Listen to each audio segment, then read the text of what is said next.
तो middle east में जारी इस जंग के बीच अमेरिका को अब तक का सबसे बड़ा झटका लग गया है, क्योंकि ईरान ने अमेरिका की उस आसमानी आंख को फोड़कर रख दिया है जो उसके लिए सबसे बड़ा काम कर रही थी। आखिर अमेरिका के ये E-3 अवॉक्स विमान को क्यों अमेरिका की आंख कहा जाता है, उसके पीछे की खासियत क्या है, ये ग्राफिक्स के जरिए ये आपके सामने रखते हैं। E-3 अवॉक्स अमेरिका का उड़ता हुआ ये कमांड सेंटर बताया जाता है। विमान की कीमत करीब 5,653 करोड़ रुपए बताई जा रही है। विमान हवा में 360 डिग्री की निगरानी, टारगेट पहचानने में सक्षम बताया जाता है। 30,000 फीट से 320 किलोमीटर दूर हवाई समुद्री टारगेट को ये ट्रैक कर सकता है और दुश्मन के कम ऊंचाई वाले विमानों को भी ये खोज लेता है। और इसी के लिए बताया जाता है कि लगातार 8 से 11 घंटे तक ये उड़ान भर सकता है। ईंधन भरकर इसे 24 घंटे से ज्यादा समय तक इसी तरह से सक्रिय रखा जा सकता है। इसीलिए इसे अमेरिका की आंख यहां पर कहा जाता है और इसीलिए बड़ा झटका माना भी जा रहा है। देखिए, इधर लगता तो यह भी है कि अमेरिका ने ईरान के खिलाफ युद्ध में उतरने से पहले कोई एग्जिट प्लान तैयार किया ही नहीं था। शायद अमेरिका को इस बात का अंदाजा नहीं रहा होगा कि ईरान युद्ध में इतने दिनों तक इस तरह से टिक जाएगा और अगर ये युद्ध और ज्यादा लंबा खिंचता है तो अमेरिका के तरकश के एक बड़े हथियार का स्टॉक बहुत जल्द खत्म हो सकता है। अमेरिका के तरकश का यह हथियार उसकी विनाशक टॉमहॉक क्रूज मिसाइल है, जिसका ईरान के युद्ध में अमेरिका ने बड़े पैमाने पर इस्तेमाल किया है। इसे अमेरिकी हथियारों के जखीरे का एक अहम हथियार माना जाता है। अमेरिकी मीडिया के मुताबिक 4 हफ्तों में ईरान पर 850 से ज्यादा टॉमहॉक क्रूज मिसाइल दागी गई। वहीं अनुमान है कि अमेरिकी नौसेना के पास लगभग 4,000 टॉमहॉक मिसाइलें थी।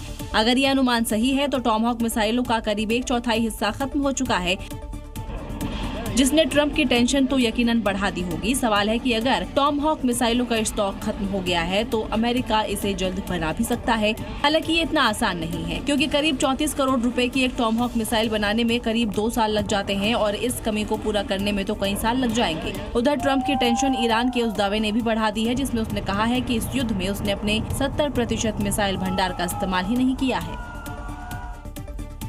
और चलिए अब आपको ये बताते हैं कि युद्ध में अमेरिका के इस विनाशक की जरूरत आखिर क्यों है। अमेरिका की टॉमहॉक मिसाइलें, उसकी ताकत आखिर क्यों कही जाती है, इसको लेकर डिटेल आपके सामने रखते हैं। दरअसल ये टॉमहॉक मिसाइल को जमीन, समुद्र में मौजूद युद्धपोतों और पनडुब्बियों से दागा जा सकता है। अब इसी से दुश्मन के इलाके में घुसे बिना ही हमला संभव हो जाता है। ये लॉन्ग रेंज की क्रूज मिसाइल है, जो कि इसकी बहुत बड़ी खासियत के तौर पर देखा जाता है। इसकी मारक क्षमता अगर आपको बताएं तो 2500 किलोमीटर इसकी मारक क्षमता बताई जाती है, जबकि स्पीड 880 किलोमीटर प्रति घंटा की है। इसका वजन 1600 किलोग्राम बताया जाता है और इसकी बड़ी खासियत यह है, सटीक टारगेट लगाती है। जीपीएस और टेरेन मैपिंग से ये गाइडेड होती है और इसी का इस्तेमाल दुश्मनों के जो मिलिट्री ठिकाने होते हैं, कमांड सेंटर होते हैं, उनको तबाह बर्बाद करने में किया जाता है। इसकी लागत भी जान लीजिए, 34 करोड़ रुपए इसकी लागत बताई जाती है। लेकिन समस्या यह है कि एक टॉमहॉक बनने में लगभग 2 साल लगते हैं। अब इसीलिए ऑर्डर के बाद तुरंत ही उपलब्ध नहीं होती है और यही वजह है कि जब युद्ध में इनका तेजी से इस्तेमाल होता है, जैसे कि अभी ईरान संघर्ष में हुआ है,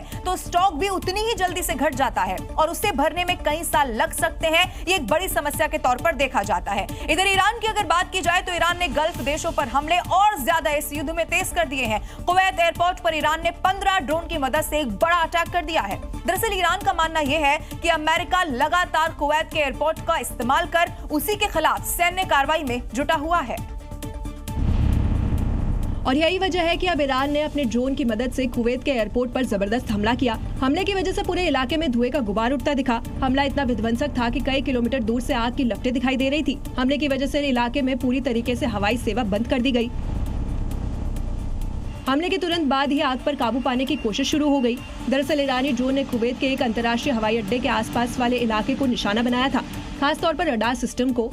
हमले में रडार सिस्टम पूरी तरीके से ध्वस्त कर दिया गया। दरअसल हमले का मकसद ही था एयरपोर्ट के रडार सिस्टम को नुकसान पहुंचाना, ताकि कुवैत की हवाई सुरक्षा और संचार प्रणाली को नष्ट किया जा सके, क्योंकि अमेरिका इनका इस्तेमाल ईरान पर सैन्य कार्रवाई के लिए कर रहा था। इस हमले से ये साफ है कि ईरान अब अमेरिका की मदद करने वाले किसी भी देश को नुकसान पहुंचाने से चूकेगा नहीं।